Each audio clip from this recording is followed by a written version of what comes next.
Different glasses, different zones. These are the Lenny Kravitz style. I love them.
Thank you, Cliff Richard. I'm trying to dream women into my life, but it ain't happening. G'day everyone. So today I want to make it a little bit shorter than I have in the last two videos. I'll try my best. Three things today to talk about. So firstly, I will talk about, we'll do it in chronological order. So the first thing I want to talk about is last Saturday night. I was out again with my friend from Denver, Colorado. He's now gone home. He left this morning. He was here on holidays for almost 2 weeks.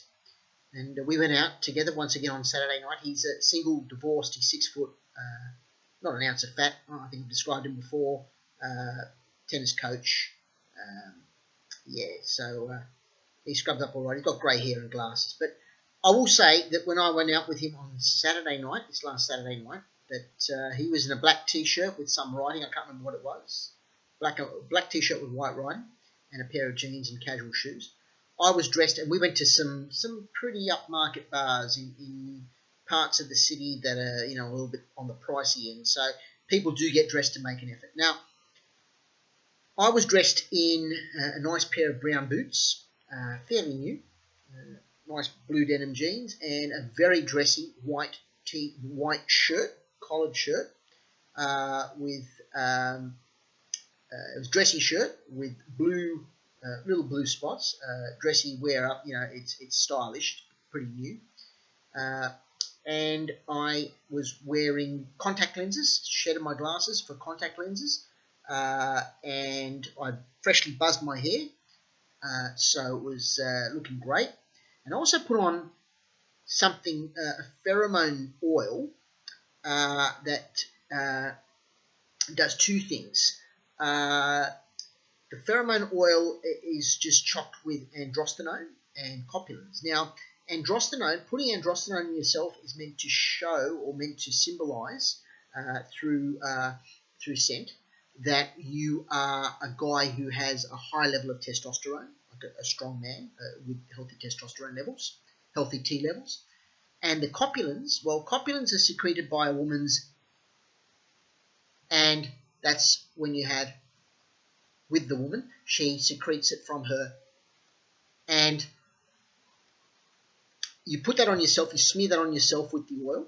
It's part of the oil, and it's meant to symbolize that you've recently just had with a woman, and you are pre-selected, pre-chosen. So you smear the oil. I put 4 drops on my neck here to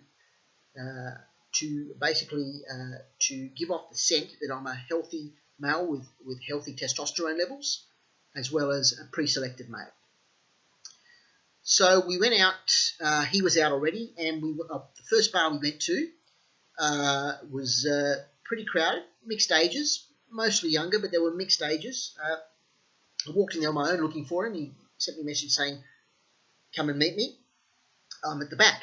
So I didn't realise there's a back section. I thought there was just a back section, where the back is the the DJ playing in some tables, which get later removed into removed and becomes a dance floor. So we had a bit of problems. I was wandering around the bar for about 10 or 15 minutes looking for him, couldn't find him, didn't know that section existed. Eventually I messaged him. I said, look, mate, I can't find you. Can I just meet you at the main bar where the DJ is, the DJ area? So we met there, and he says, come with me. I've got a couple of nice ladies to introduce you to. So we go and meet these ladies. These ladies were sitting down on a bench at the back of the bar, and it's outdoor. That part was outdoor. Now, these ladies were having dinner, and they were talking to my mate before I arrived. He was chatting them up. One lady, they were both in their early 60s. Now, I'm 46. They're both in their early 60s.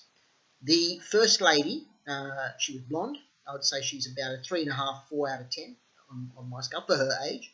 She scrubbed up okay for her age, for her early 60s. Probably a 3.5, 4 out of 10. The second lady, she was from interstate, from Melbourne.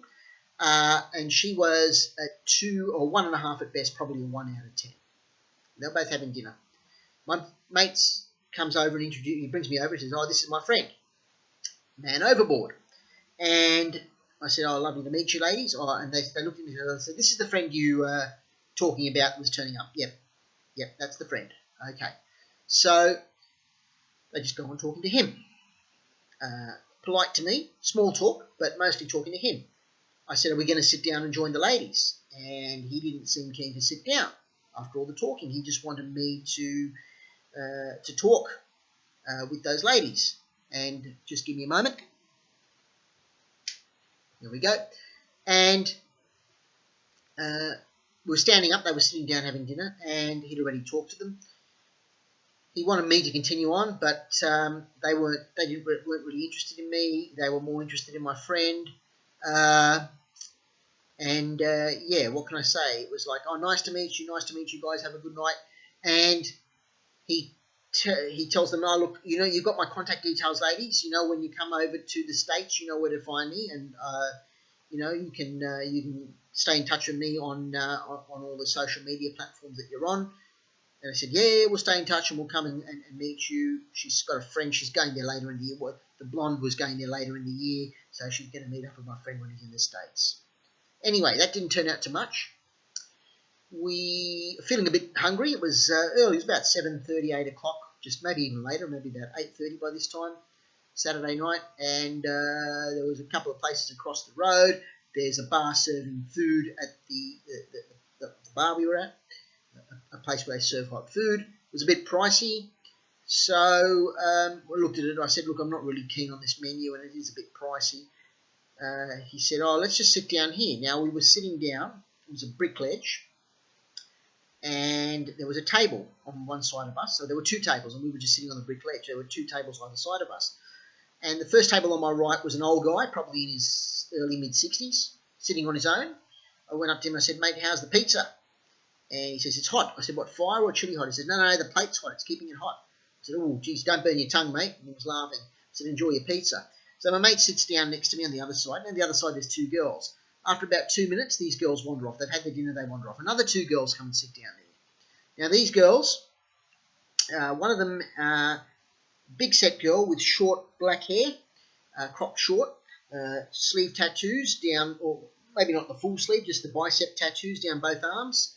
And maybe one or two on her forearms, in a shoulder, a top revealing her shoulders, a shirt revealing her shoulders, and a pair of shorts and some casual shoes. The other girl next to her was in a pair of casual shoes, a pair of white shorts, and a t-shirt, very casually dressed for the bar. Now, they weren't from that part of town where we were in. They were from a different part of the city where it's less expensive and people tend to dress a lot more casually. Now, the first thing that struck me about these girls, when my mate started talking to them and I joined in, he pulled a seat next to the one with the short hair and the tattoos, and I was sitting next to her blonde friend.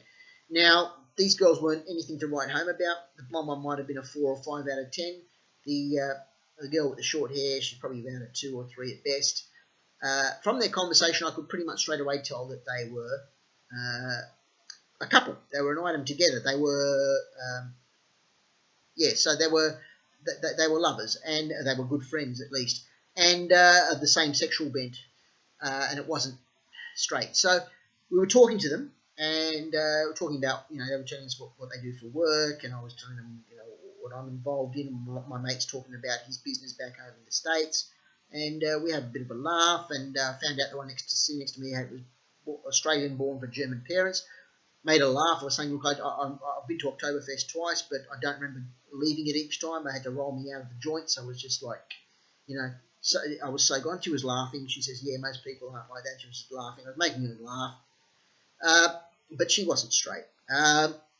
She wasn't really into men. And the topic turned to and sex things that we do. And I was telling them about that I have paid for, and I was telling her about a threesome I had with two ladies, bought and paid for, and they looked at me and we were talking about polarities, masculine and feminine polarities, and I said I tend to see myself as a masculine man. I'm a masculine polarity, and I prefer to meet a woman who's got a feminine polarity. And they were arguing with me. I was saying, no, you should. Well, the one with the crop hair was saying, no, we prefer feminine men, effeminate men, very very non-polar men, very effeminate, somewhere in the middle of the spectrum. And so I was saying, no, that's not a real man. A real man's a masculine man, And no, they were arguing me, and then we turned to the topic of, and I was telling them about the threesome I had paid for at Bobble, and with workers. And they were saying, have you tried a man sometime? I said, no. I said, the thought wouldn't cross my mind. I'm not that way bent. I would have a threesome, but definitely not with a man. And they said, oh, you should try it sometime. It's very tasty. I said, oh, okay. So you've gone there? She goes, yes, I've gone there. I've had two men. And she said, you should try sometimes. It's great. She's going, and she's licking her lips. I said, no, that's not for me. So I looked at my mate and said, mate, I think we've got to go because I'm getting really hungry. What do you say? And he said, yeah, look, we'll go across the road and get something to eat. So he will walk off and he asked me, mate, why didn't you get that blonde girl's number? I said, dude, you didn't realise, did you? They're lesbian. They're not into me. He says, no, they're not. I said, it's so bloody obvious. Can't you see? They're into themselves. They're lesbians. No, anyway, he couldn't see. But anyway, we had dinner and we decided then we were going to walk. I said, let's take a walk and look and see what's on the street. So we passed a couple of girls on the street. He opened them up and said hi. I walked back and joined him. One was Australian, one was American. They're both friendly, just very friendly to both of us, probably more friendly to him once again.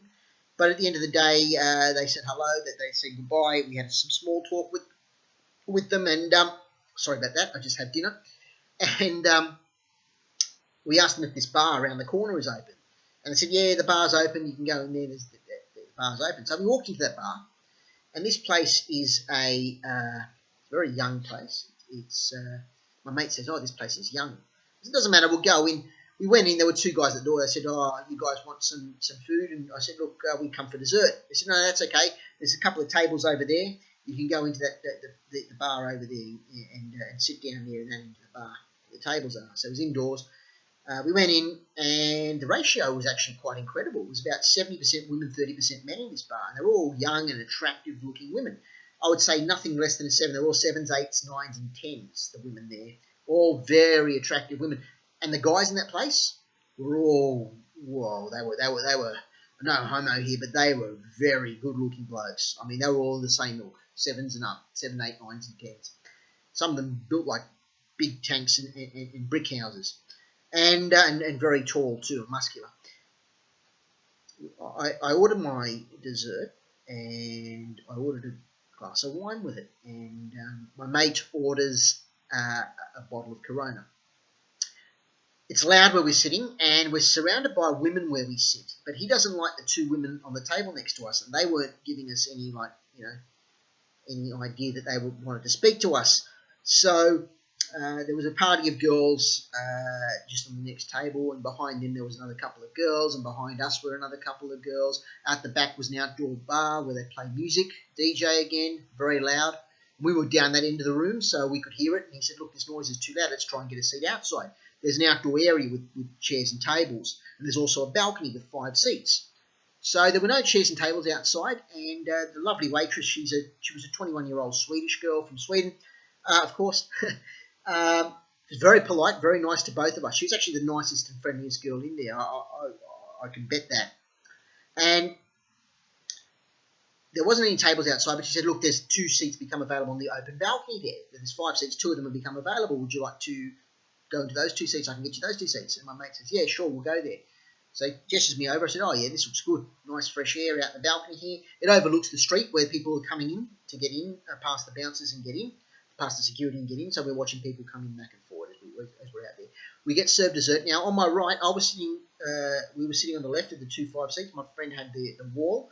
I had the seat to the right of him, and to the right of me, there were 3 super, super good-looking women. Probably one was an 8, and the other 2 were probably 9s or 10s. And the 8 looked at me. I looked at her. She looked at me for a second. We glanced, looked away.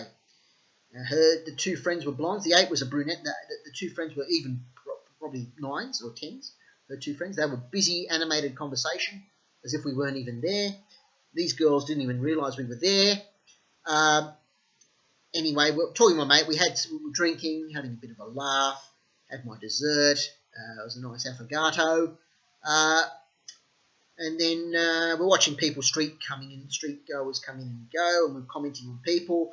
And then there was this girl sitting outside with her friend. Now, this girl probably had one of the best pair of legs I think I've ever seen in my life, and I've seen plenty of good ones. But this one was one of the top. I have absolutely no doubt on that. So she goes and sits down with her friend on one of the outdoor tables that were free at the time. Meanwhile, one of the guys from the bar comes around and talks to the 3 girls sitting next to me on the balcony. Comes around the outside where people are coming in to talk to them over the railing. This guy behind the bar is young, he's fit, he's a very good-looking man. So, yeah, these women were very receptive to him. It's like they knew him already, and they were enjoying conversation with this guy. They were well into it. They weren't rejecting him. It wasn't a blowout. It wasn't get out of my space. He was doing fantastically. They were engaging him in conversation, and they were engaging him in some pretty funny topics. They were all having a good laugh and chat. Meanwhile, the 2 girls sitting on the outside tables, this guy was probably the biggest guy, one of the biggest guys I've ever seen. I mean, he would put rugby league players to shame. This guy was about 6'5", 6'6". He was built like a refrigerator, massive unit, with tattoos down his triceps. And one of his forearms, built like an absolute massive unit in a tight t-shirt and a pair of jeans, and I don't remember what shoes he was wearing. He goes up to that girl with one of the best pairs of legs I've ever seen, puts his arm around her and starts talking to her. Now this girl doesn't reject him. She's well into him. She looks up at him admiringly, and I don't know if they knew each other. They might have known each other, but I could see where her hand was going. It was going all over his back, and she was feeling him out. She was feeling out his body as he was talking to her. She made immediate contact with his body. The smile and the eyes looked like it was like puppy dog heaven. And the smile was like gleaming, beaming, shining. And the hands were all over the guy's back, feeling him up and down on his back. I'm thinking to myself, God, I wish I was born like this guy. I mean, this guy must be playing life on easy mode.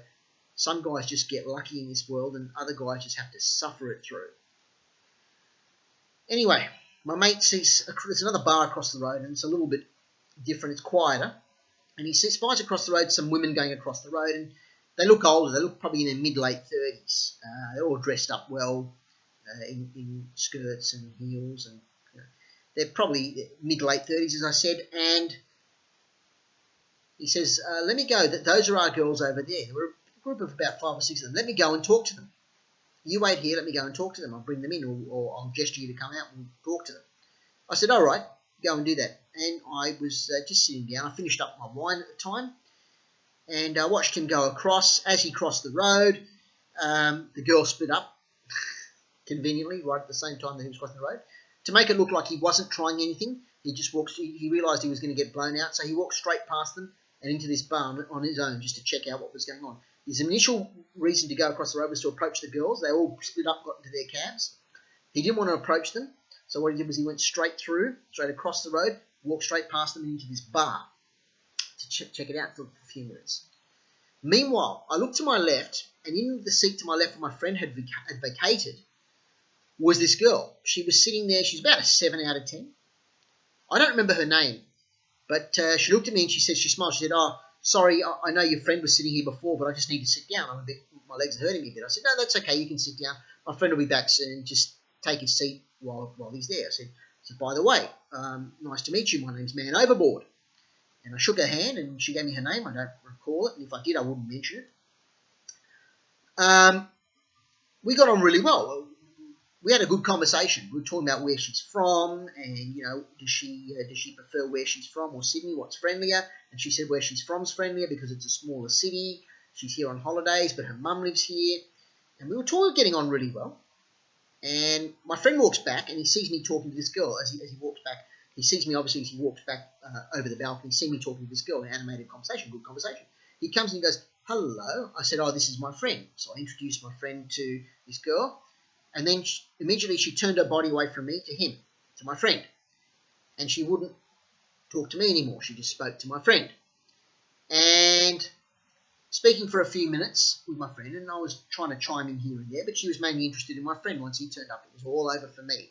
I mean, I'm not 6 foot and not a sports coach and whatever. Then he comes up with the most cringy line, the most cringy thing I have ever heard him say. I've heard him say a lot of things. He puts me on the spot. He puts her on the spot, not really me. Now, what he says is, he says to her this. He says, in middle conversation, he says, "You know what I think?" She says, "Yeah, what do you think?" "I think this guy over here," and he points to me, "and you would make a fantastic couple together, don't you think?" She says, "Well, look, sorry, I've got a boyfriend and he's here tonight. And besides, the man's too old for me. He's just too old for me." "How old are you?" So I lied. I didn't tell her 46. I said, I'm 42. And I said it with confidence, so she believed I was 42. She said, "You see, that's why it wouldn't work. I'm just 30. I'm 30 years old." He said, No, but you see, you've got a very good connection there. So, I thought you'd make a good couple. And straight away, she said, "Look," she said, "your friend's a lovely guy. He's a great guy. He's a lovely guy. But I'm sorry, as I said, he's too old for me. I've got a boyfriend." About 10 seconds after she said that, the boyfriend turns up. And I turned around and said, "Oh, you must be the boyfriend. She's been talking all about you." And he had a laugh.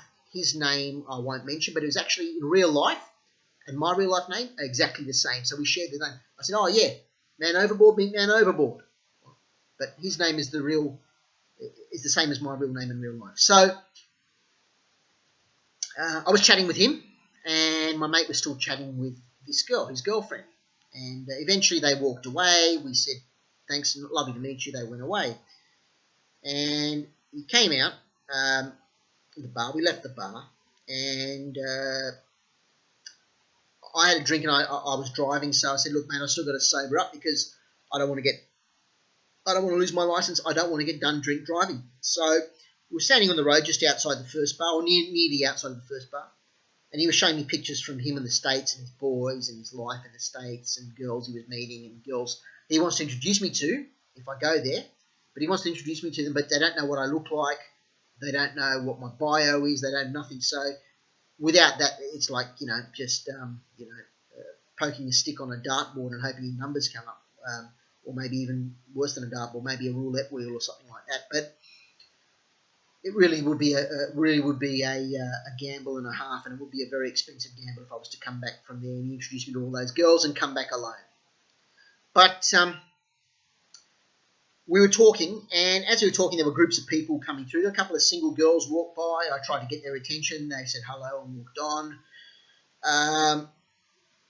Look, I didn't really get any blowouts that night, but I got polite conversation with most of the girls, and even though they were more interested in my mate. But at the end of the day, they just see you as friends and nothing more.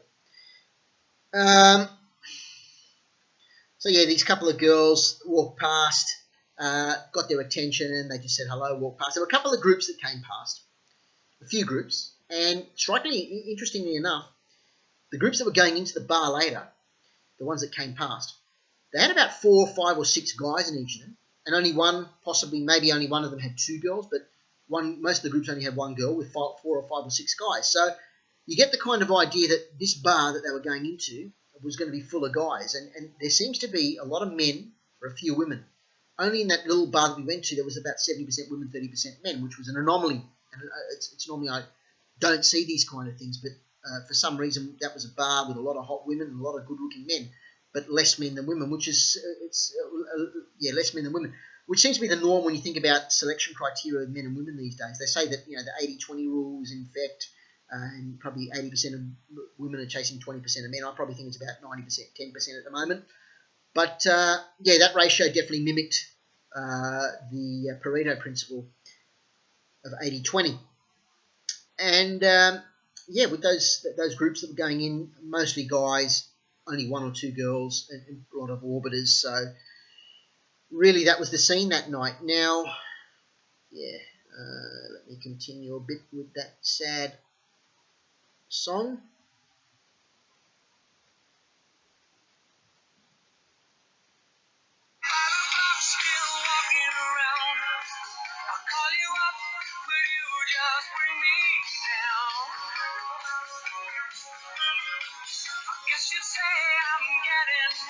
I'm getting nowhere.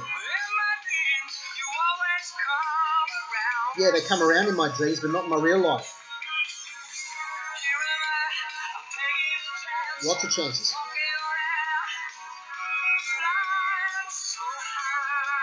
Flying high, I don't know if I'll crash. I'm facing the truth. There's no other way. I'll ever make you mine.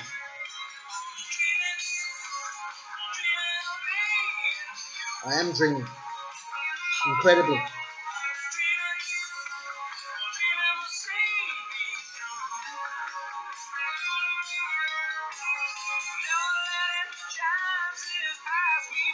Oh, they do, but I still take them.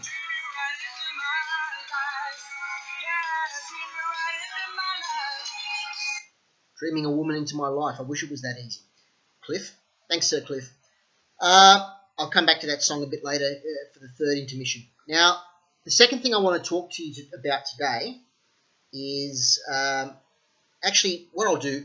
Yeah, the second thing, it's not going to be chronological. I'll go for the third thing first, and I'll come back to the second thing because I need my phone for something else. Okay, so I was doing a bit of rideshare this afternoon in Sydney, and on my way home, second last trip, I pick up this girl.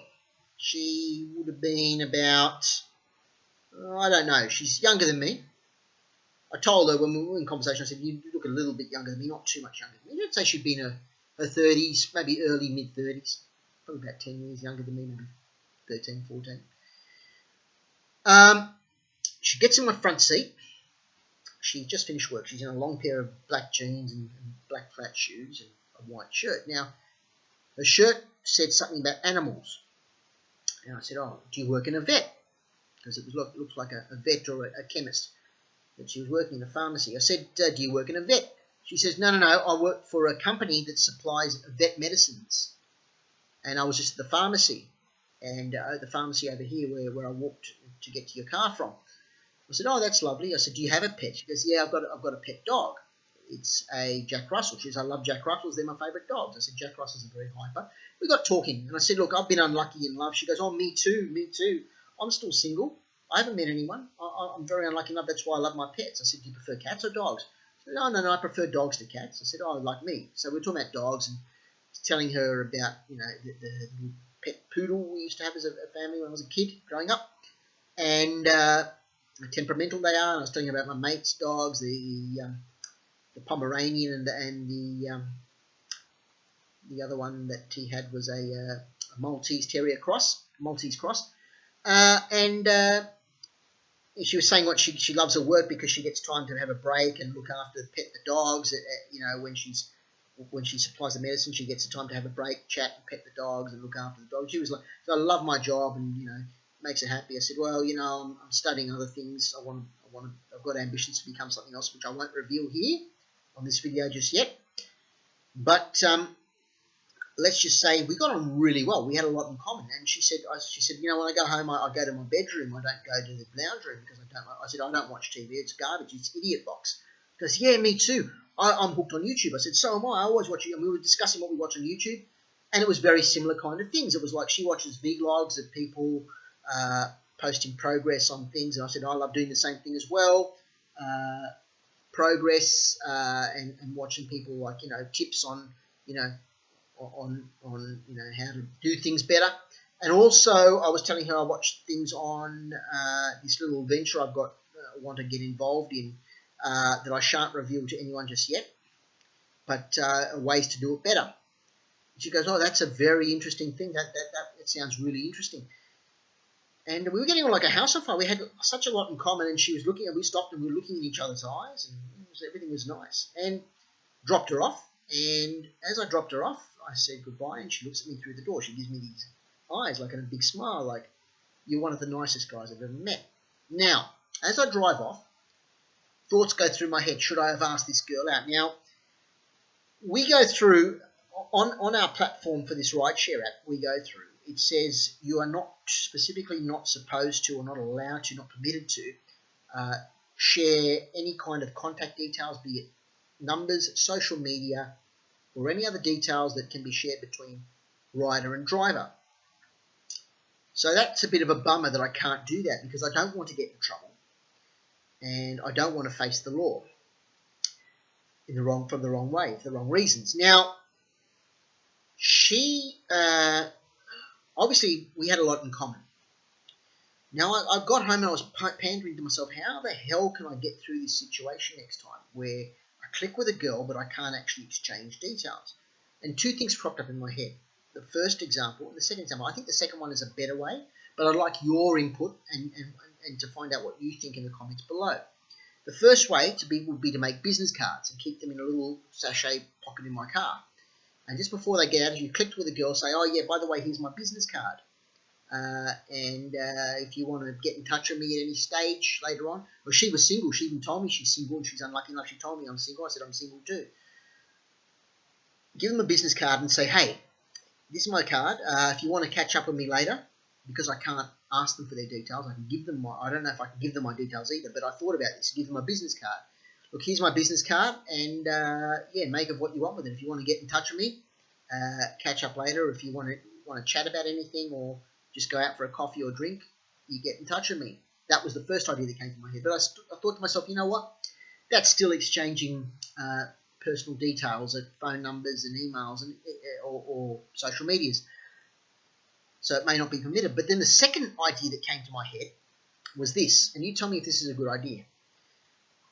As you're about to drop, you see the drop-off point, and if you're getting on with a girl, with someone in the car, about 1 or 2 minutes before you drop them off, you say this. You say, can I ask you a question? You don't have to answer this question, but hypothetical. It's a hypothetical question.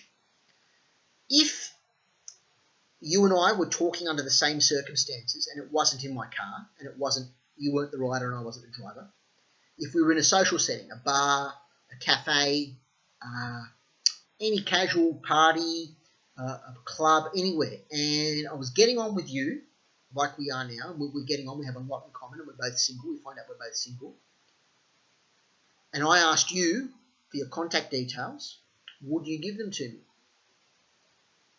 Now, that is not asking for the contact details. It's putting them in a hypothetical situation. Now, obviously, I'd say, look, obviously, I'm going to say this is a hypothetical. I just want some honest feedback, a hypothetical. And whatever you do, don't give me a bad rating. We'll just say this is hypothetical. I'm not asking for your contact details. I'm just saying hypothetically, if it wasn't where we are now and we got on the way we did, would you be up to swapping those details and see what she says? I think that'd be a better way to go about it in a rideshare. I'd like your opinions below in the comment section. One more revisit of Cliff Richard.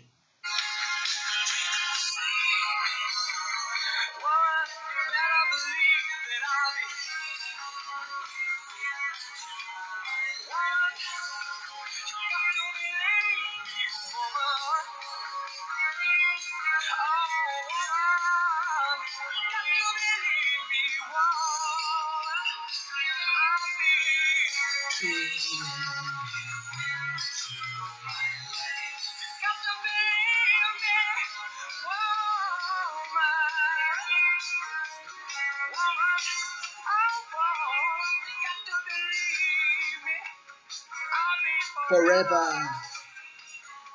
Hopefully not forever.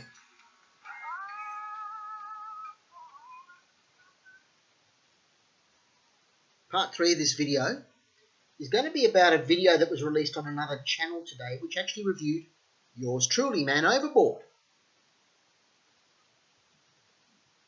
Now, the channel is the CBP Channel. Now, CBP stands for Coach Blackpill. I'm giving you a plug here, CBP, so hope you give me a plug as well. But you did. Thank you for reviewing me, by the way. And I should actually leave my thanks on your comment section. But I don't want to, because I don't want people to know that I was the guy that you reviewed and gave a very low score to. But anyway, I was reviewed, and if you want to check that out, the channel is called the CBP, that's the Charlie Bravo Papa CBP Channel. It's a white circle with black letters CBP in the middle. And the video is, Are You Attractive? Honest Face Ratings. It's the Look Series Part 3. And I'm the number 2 guy on that video. Now, let me just read some of the comments that were left about the review for me, just so you get an idea.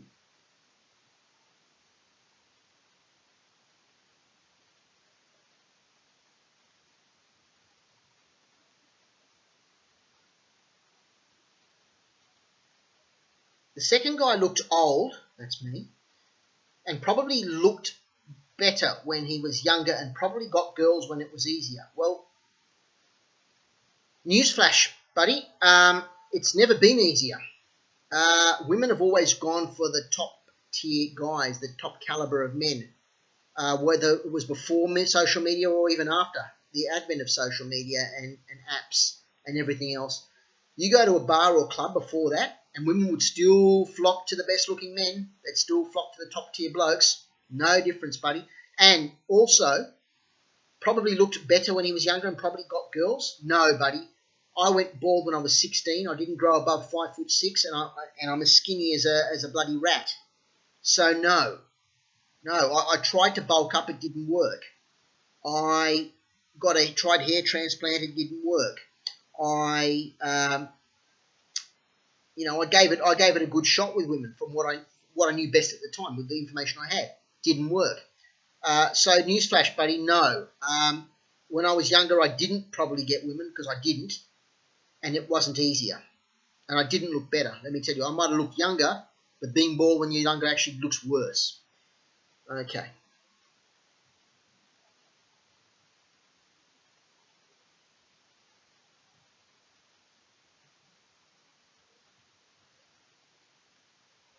One comment from a stupid girl.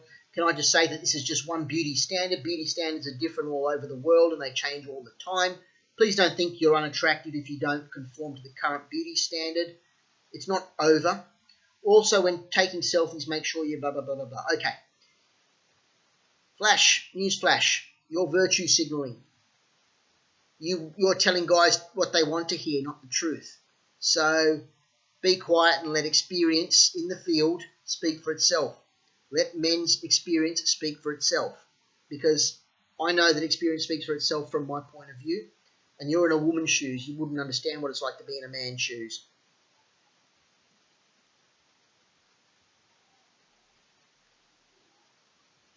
Keep going. I don't understand why the overweight old bald cell even applied.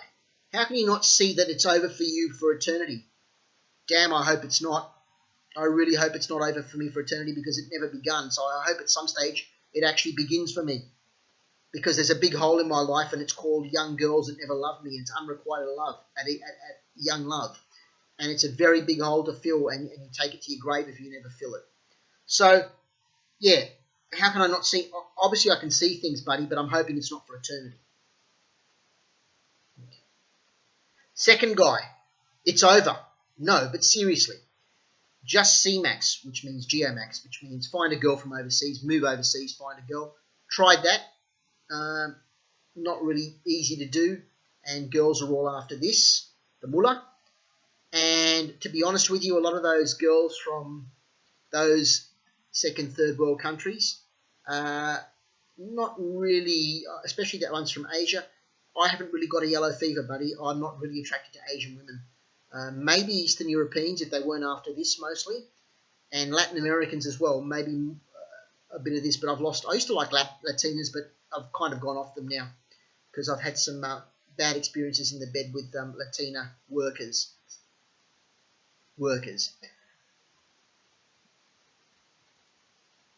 Yeah.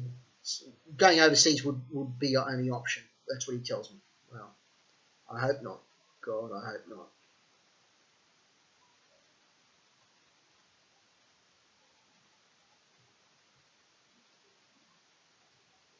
Number 2 is the least attractive, that's me. But there was a TV actor that looked like him. He played one of the Three Stooges in a TV movie and a police officer in a drama series. Fame is the great equaliser, or it used to be. Yeah, it might have used to be, but at 46, where the hell am I going to get famous at this age, buddy?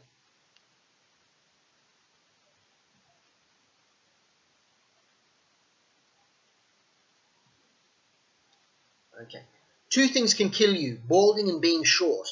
Even if you look like Brad Pitt. If you have a small frame, that's a body frame, you're invisible and not to be taken seriously. Now, the second guy, he's bald. That's me. Now, the second guy, he's bald, and he looks like he has a small frame. I do, and I am bald. Add to that he looks old, even if he isn't. Well, I'm in my mid to late 40s. Mid-40s more than late. So he's an old cell too. There are other flaws in his face, like having thin lips. I'm grinding my teeth down to freaking nothing. Oh, they're a plate at night. Yeah, thin lips, I actually do have thin lips, he's right. But that doesn't matter because 99.99% of women will stop when they see a short, bald man with a small frame. The rest doesn't matter. Bingo, mate, you get it. 99.99% of women reject me. Thank you. You are a fantastic poster. You get it.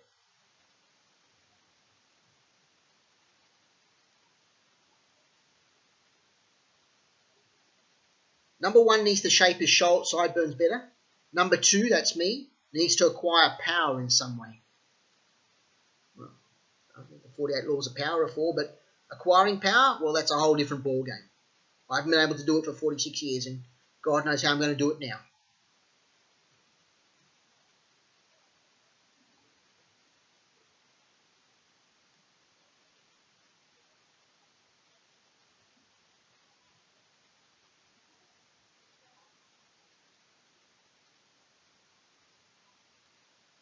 The second dude, that's me, the second dude's photo should be downloaded onto our phones and shown to any blue pillar claiming that women like bald men.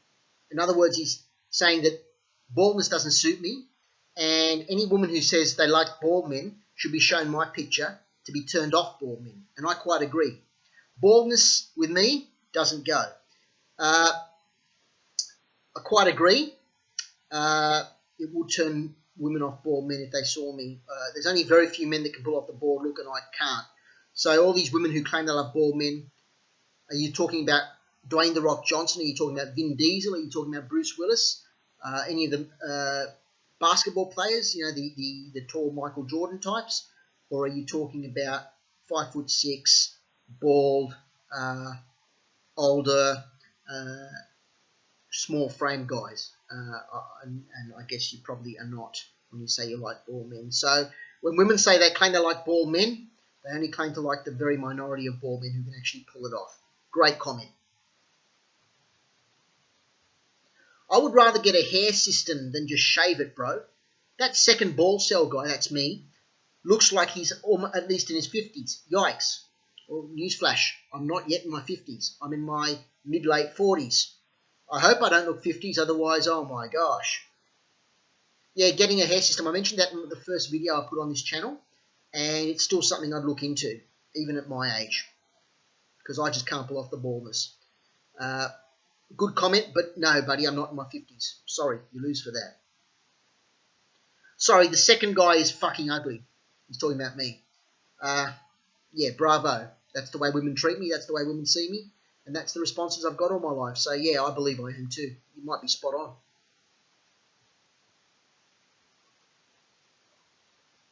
Second guy is a 3 out of 10 for the face. The body gives him a bonus, 3.5 out of 10. He's talking about the fact that I'm not overly overweight. My problem is, how old is he? If he's in his 40s, which I am, he's not that bad compared to his age range. Or maybe not. Maybe he's got a point. He's not short or fat. Well, yes, I am short. And yes, I've got a little bit of a belly and some chin fat down here. But this year I have a goal to get myself under 10% body fat. So let's try for that. He's not short or fat. Wearing a suit could increase his attractiveness, and then he's a 5.5 only in his age range. So will a 5.5 in my 40s with wearing a suit get me what I'm hoping to get? It might get me something, but probably not what would make me feel safe. When I go to bed, I don't want to be using tablets. That's all I'll say.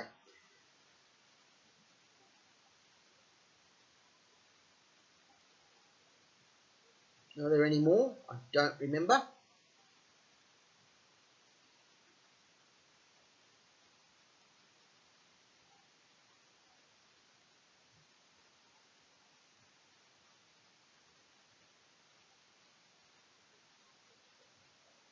The second guy looks exactly like Daria O'Brien, however you pronounce that name. I've had a look into this, and you are 100% correct, mate. I've seen a side-on shot of him, and I would have to say you're almost bang on the money. I've kept a photo of him on my phone, and I will find it now and put it up for you.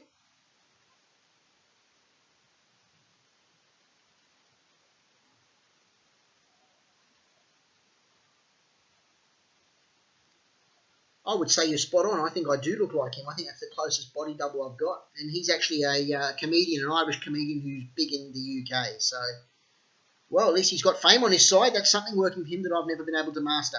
Maybe I need to master that.